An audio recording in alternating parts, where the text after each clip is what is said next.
Hi, I'm Mary Ellis Brewer, and I am the current Miss Headland. I have been doing pageants for a few years now, and that's a big part of who I am, but an even bigger part of who I am is my passion for mental health and being able to talk about it. I've been struggling with mental illness for about 6 or 7 years now, and I'm really passionate to talk about it and try to help others with their experience.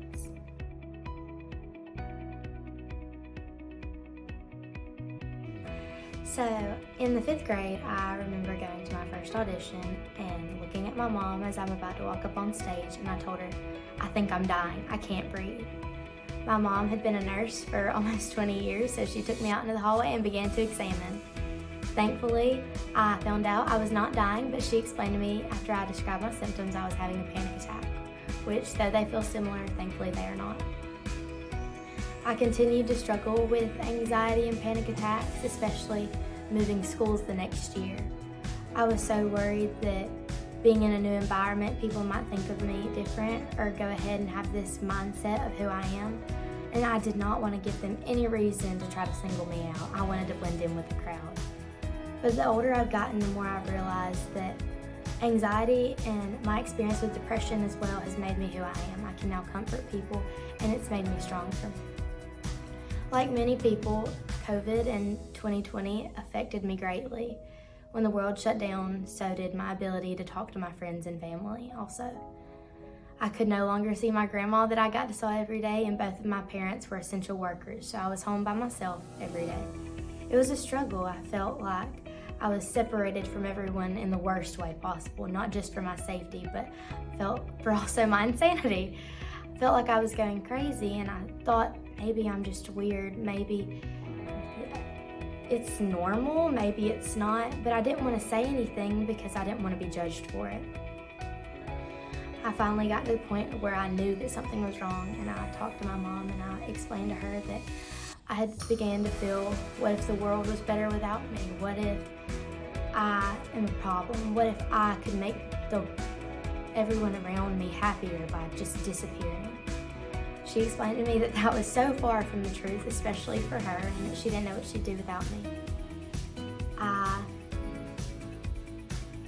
didn't know how to go about it first, and neither did she, being that I was so young, but we decided that we should contact my pediatrician, and he not only got me on some medicine, but he also got me in therapy.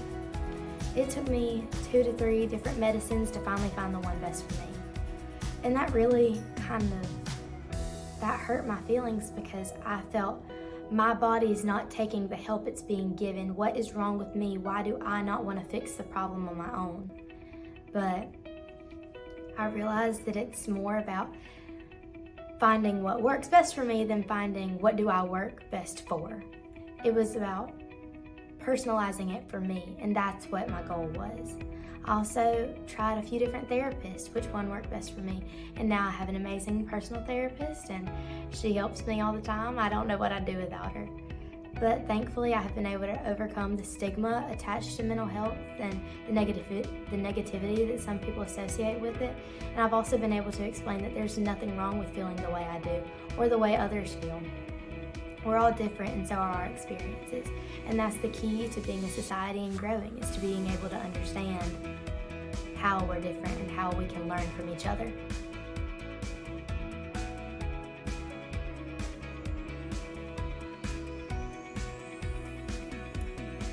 I've always been told that, from multiple people, that mental illness isn't real, it's just the way you're feeling. And as I have gotten older and experienced it more and more and seen it firsthand from other people, I have noticed that it's not something that just goes away. Not only do I struggle with anxiety, but I also have severe depression. I am in therapy and I also take medicine for it. And without those two things, I know that I'm not the type of person that I am without them. I feel better about myself and my surroundings. I feel more comfortable, and they just make me so much better as a person.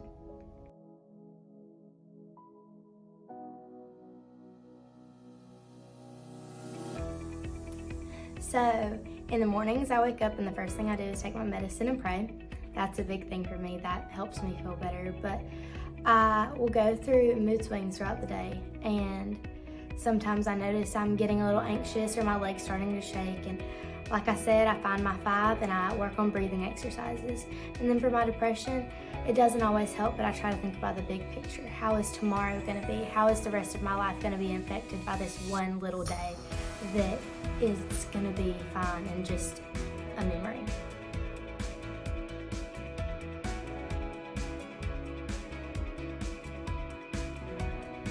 That just like every other sickness, you can't help it. Like the flu, COVID, the common cold, you always look for the best cure for it, and that's how mental health is. There are different things that can affect it and help it, and it's always important to find those things that help you best. You're all different, and everyone needs a different cure.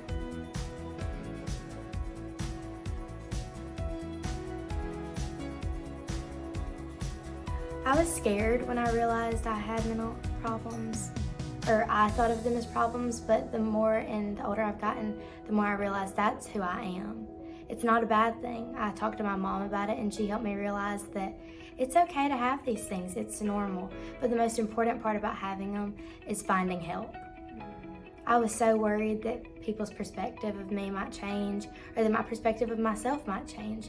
But I've realized that it makes me stronger, and that's who I am.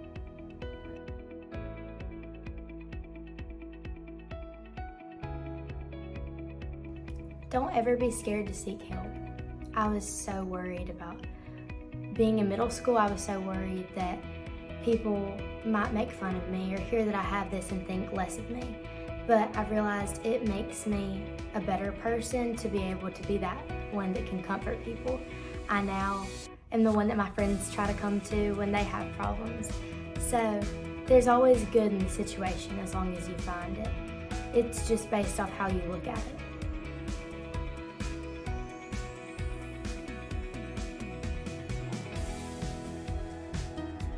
Older generations often pass down their beliefs, such as the stigma of mental illness. And while my generation is trying to break that, it's very difficult because we have been in that stigma for so long. We are trying to branch out and realize it is who you are. There's nothing wrong with it, especially with my generation experiencing a lot more anxiety, depression, OCD, ADHD. We're trying to find cures, and we're less worried about singling people out because they're different. We're more worried about helping them.